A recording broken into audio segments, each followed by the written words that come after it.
Este verano Albarracín añadirá un nuevo atractivo a su entorno. La Fundación Santa María ha descubierto una pintura mural del siglo XVIII hallada en la Ermita del Carmen, situada en un enclave privilegiado, pero Álvaro Sánchez todavía muy desconocido.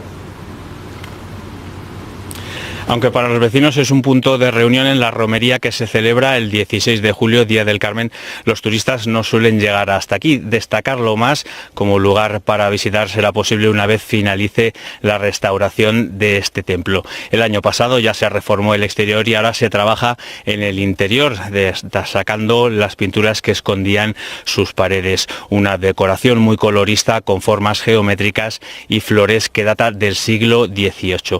Pero contar con este atractivo a la hora de visitar Albarracín tiene un gran aliciente. Después de haber recorrido poco más de medio kilómetro, desde aquí se puede disfrutar de una vista privilegiada de Albarracín y de su entorno.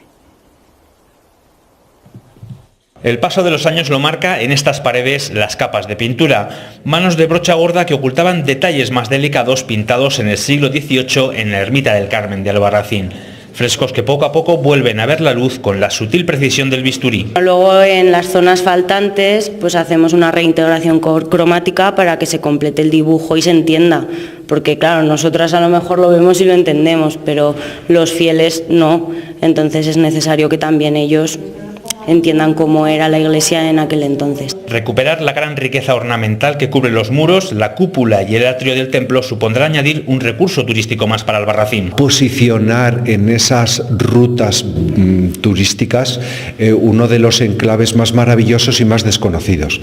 Igual que se sube a la muralla sí o sí porque es uno de los alicientes de Albarracín, yo creo que otro de los grandes alicientes va a ser la Ermita del Carmen por su ubicación. La ermita está a poco más de medio kilómetro del casco urbano, pero con unas asombrosas vistas del yeso rojo de sus casas y de la naturaleza que la rodea.